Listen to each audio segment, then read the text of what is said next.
Hello and welcome to the course of Computer Network Part 2. And today we are going to discuss one of the uh, powerful method of detecting the errors in digital world, and that method's name is Cyclic Redundancy Check. And before discussing this particular method in detail, let me tell you a couple of more error detection and correction codes which we have already discussed in our last semester. Those methods were uh, checksum. I hope you are clear with the checksum method to detect errors, and the other one was parity check. So these two methods we have already discussed in our last semester. So today we are going to discuss one of the uh, uh, most powerful method to detect burst errors, and with the name cyclic redundancy check. Why do we call it cyclic codes? Because if you apply cyclic shift to these codes, it will produce another code, another valid code for you. So that is why these codes are cyclic codes, and how they're going to work, how they're going to detect the errors, that we'll see today. So first of all, we should understand how it works actually. So before going into the into practical or a numerical part, let's understand how it works. Let's suppose you have a message of let's suppose n bits. Then that message, you have to send that message to the destination. Then what you will do, you will create a code. You won't send only your message bits. You will send some redundant bits along with the message bits, and those redundant bits uh, you will generate at the sending side with the help of a generator. And I'll let you know what is generator. And once you are done with the complete code, message plus your redundant bits, that code will become the cyclic redundancy code or cyclic code. You will transfer that code to the other side of the network. And once your code is at the destination, again that code will be checked to detect the errors. But how it's going to happen, that we'll see. So you have a message and you have a generator bit pattern. Generator is nothing but it's a kind of um, it's a kind of combination of certain number of bits, or it can be given in the form of polynomial. That will also discuss how you will convert a polynomial into binary number. So there is a generator which is known to both the ends. What I mean to say is, a generator is there with a certain number of bits which is known at the sending side as well as receiver side. So what you will do, you will divide your message along with appended bits by that generator. And if you get some remainder part, you will append that remainder part, or I should say you will replace that those appended bits with the remainder part. And that message plus remainder part will become your code. You send that whole code at the destination, and at the destination again that the whole code will be checked. How it's gonna check? Your generator will again divide that code, and if this time at the destination you generate some remainder, that means there is some error in the code or in the message which you have received, then you will ask for the retransmission. It's as simple as it looks. It's very simple thing. So I hope you have an idea now how it's gonna work. You have a message, you just need to append some bits in those message. Then you will divide that message with that generator which is known at both the ends. after dividing that message plus appended bits with that generator, you will get some remainder. You just need to replace those appended bits from that remainder, and you have a code. Then you transfer that code to the destination. Again, that code is tested with the generator. If you find any remainder uh, at the destination, that means there's some error. If you don't find any remainder part in that particular code, then it means that code is perfectly fine. You can retrieve the message part from that code. So that is how it works. So let's see what it says. View data bits d as a binary number. Let's suppose data bits are d. Choose r plus b bit pattern generator. There is a generator which has got r plus 1 bits. Now, why we are saying that you have to choose a generator with r plus 1 bits? uh, it means that r is the highest degree of that polynomial which is used as a generator, plus 1. So that we'll see how this r is going to use in the practical part. So first of all, you should know that you have to choose a generator which has r plus 1 bits, and where r is the highest degree of the polynomial, and r plus 1. If you convert that polynomial into a binary pattern, then it will get you r plus 1 bits. G is your generator, then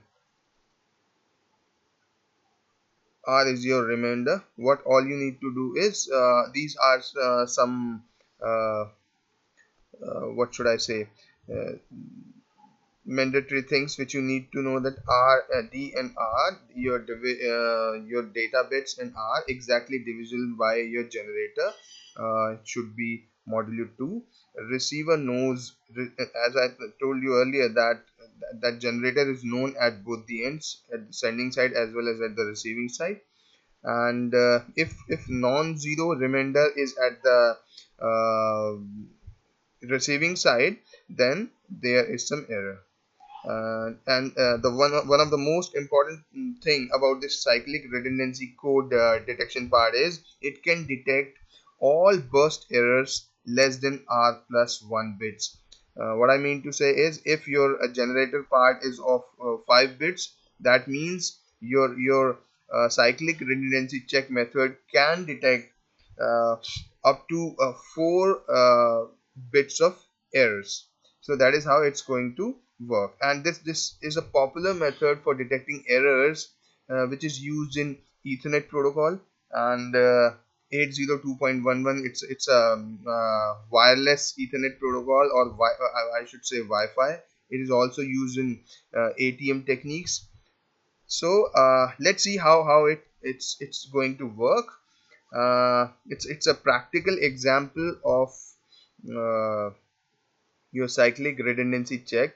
Let's suppose you have this message, a complete message which you need to send at the destination. This message is 101110. This is the message. Now this is your generator 1001. If this generator is given in this format, if it is given in your uh, binary format, then it's fine. What all you need to do is, this is of 4 bits long, then r plus 1 would be 3 plus 1. So you have to append r bits at this message. So if it is of 4 bits long, then you have to append 4 minus 1, or r plus 1, I should say. So 4 minus 1 is 3, and you have to append 3 zeros along with this message. If this polynomial or this generator code is given in the polynomial form, then what all you need to do is you need to write down the coefficients of that polynomial in the binary form. So I hope you're clear. And if you let's convert this binary into polynomial, and that polynomial, after that polynomial into binary. So I hope this polynomial would be x cube, because it's 1 over here, it's 0 1 2 3, so it would be x cube, x square and x to the power 1 are 0, so it would be there would be 0, so x cube plus 1, x cube plus 1 would be your polynomial. If you convert that polynomial into binary again, so you can convert it very easily, because x to the power 3 is there with coefficient 1, then you can write 1, then x to the power 2 and x to the power 1 coefficients are 0, so because they are not available in that polynomial, so you will consider them as 0, and finally you have x to the power 0, that is always 1, and with a coefficient 1, that means you have 1 over there, so x cube plus 1 is the polynomial for this particular code. And if it is given in the form of polynomial, then highest degree of polynomial is 3, and then in that case you need to append 3 zeros. Highest degree of polynomial is 3, and then you have to append 3 zeros along with this message. So now let's see how you have to divide this binary division. You have to apply over here with the help of XOR operation. XOR is nothing but uh, it works like, if you have same bits, then you will get 0. If you have different bits, then you will get 1. So that operation you need to apply for dividing this complete code with this generator, which is known at both the ends. So now I hope you are clear that how you are going to convert your polynomial into binary and binary into polynomial. It's very easy. X0, X1, X2 and X3. X3 is available, X0 is available. That means x to the power cube plus 1 is the polynomial for this. In the same way, x0, x1, x2, x3, x4, x5, x6, x7, x8. So if you have to convert this binary into polynomial, then you have to write x to the power 8, then x to the power 6, x to the power 5, x to the power plus x to the power 4, and 3 to 1 are absent in that polynomial. Then finally you have, and that part is also not there because this is 0. So you can easily convert your binary into polynomial and polynomial into binary, and you know how many numbers of 0 you have to append in the message. If this your code, if your generator is given in the form of binary, then you have to apply a total number of bits present in the generator code minus 1, 4 minus 1 3, so you have to append 3 zeros over here. If this polynomial is given in the form, sorry, if this generator is given in the form of polynomial, then you have to append highest degree number of zeros along with this in this particular message code. So you have appended 3 zeros in it. So now you have to divide this complete code with the help of with this generator, and dividing method is you have to apply XOR operation. Then you have to see once only, so you will put 1 over here. 1 means this complete code you can write over here. So same, for same it's 0, for same it's 0, different 1, same 0. Okay, we are done till over here, that different 1, this is same 0. Now you have to start with the 1, because we have zeros over here. Then we are writing this code. This is a shortcut method. You're not looking for 0, we are looking for 1 only. So 1 is here. Now you have to 1 0 1. So here you can see generator is of 4 bits, and you have only 2 bits over here, 1 and 0. Then you will put down these 2 bits down with the code. Let's suppose forget about this part. This is 1. You can see 1 over here. This is 0, 0, and 1 is here and 0 is here. So 1 0 1 1. Now you have 1 over here. Again you multiply it with the 1, and this is your uh, code again, 1 0 0 1. Again you apply the XOR operation, same 0, same 0, different 1, different 1. Now you're left with 2 bits over here. Then you need 2 more bits from the top, and you have uh, appended these in the last transaction. Now you have to put down these 2 bits. So over here you have 1 1 and 0 0. These 2 zeros are these 2 zeros.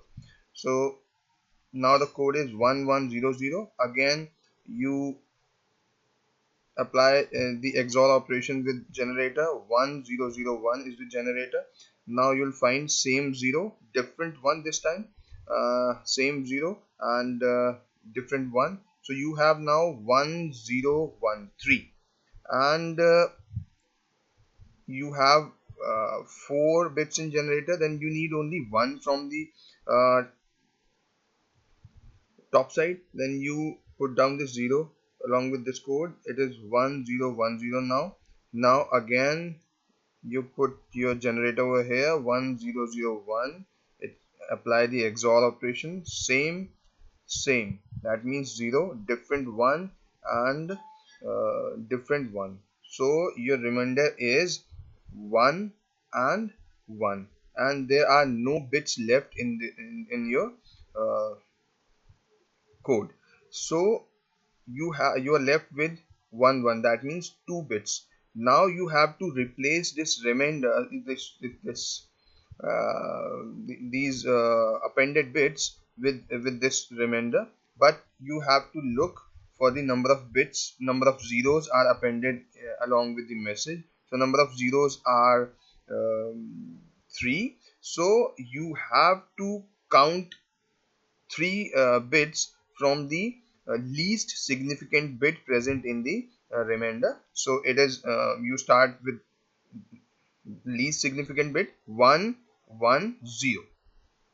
So you start from here and you count 3 bits. 3 zeros are appended. You have to have 3 bits from the remainder. So it will be 1 1 and 0.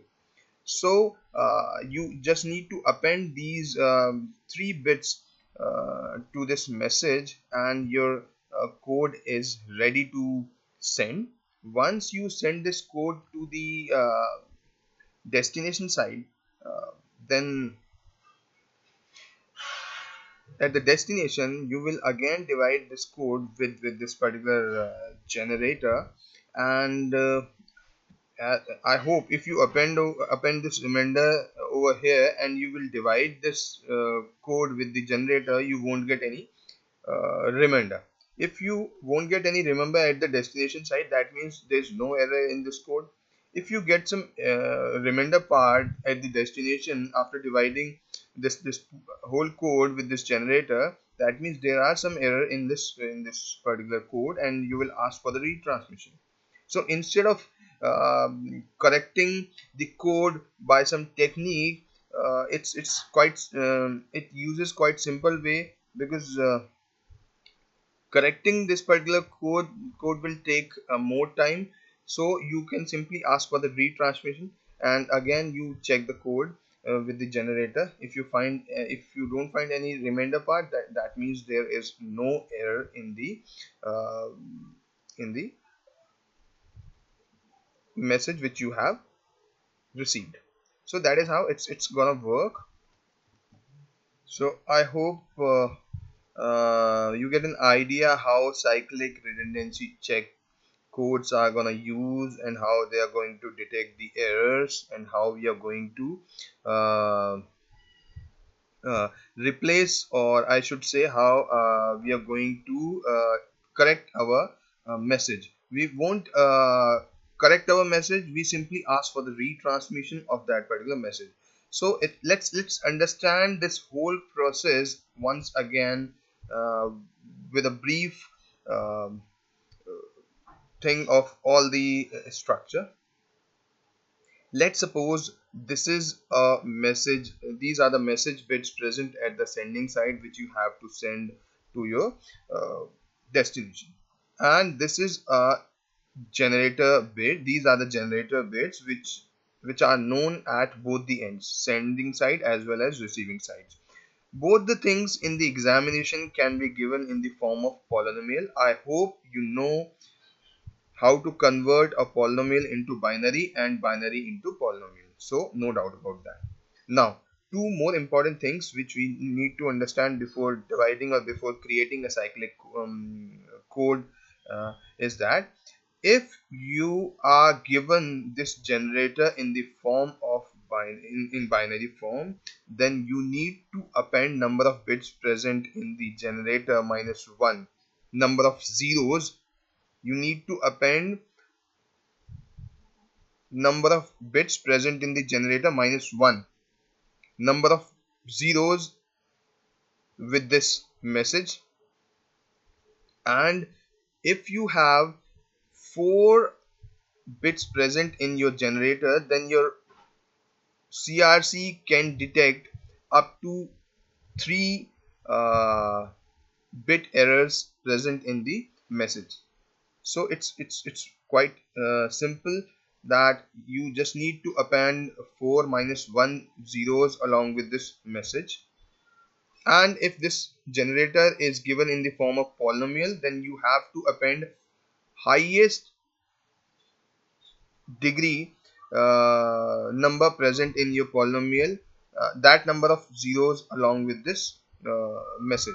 So you have message appended with 3 zeros. Now you have to apply binary division by this generator, and for that we'll use XOR operation. And using XOR operation, you just need to look for the most significant bit 1 as 1 over here. So 1 is here, you need to 1 is here over, you can see 1 is here, you need to put the whole code over here, 1001. Now apply the XOR operation. XOR operation says same 0,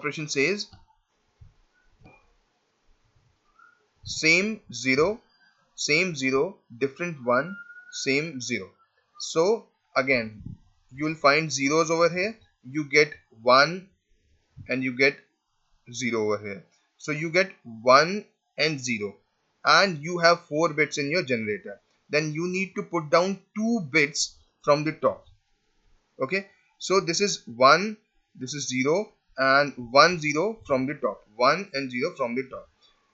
Okay, and now again put the whole generator over here, 1001. Again apply the XOR operation, same 0, different 1, different 1.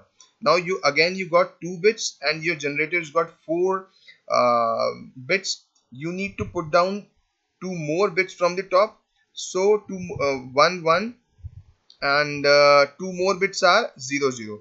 So here you can see, forget about these zeros, here you can see 1 1, and these 2 zeros are from the top. Now your code is 1100.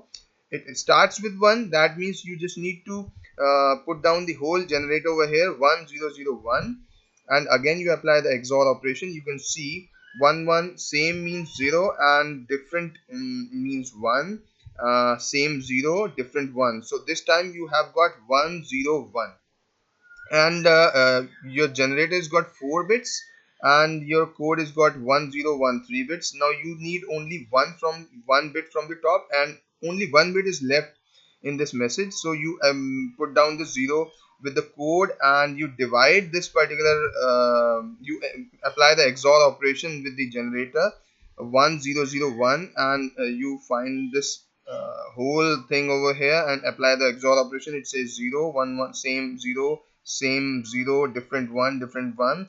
You got 1 1 over here as a remainder, no bits left in the message, so 1 1 is the remainder. But now you need to replace these 3 appended zeros with the remainder, but your remainder has got only 2 bits.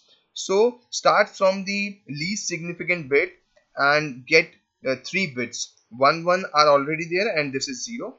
So you replace these remainder sorry, replace these appended zeros with this remainder part, and it becomes a code, and you send your code is ready to send at the destination. You just need to apply, what should I say, again this process at the destination side with the generated code, and at the destination if you divide this code with this generator, you won't find any remember. If you find any remember, that means there's some error in the code. So that is how it's going to work. I hope this thing is clear to you, and if you find any difficulty, you can ask, you can email me, you can we'll discuss in the interaction class. Thank you very much. See you in the next lecture.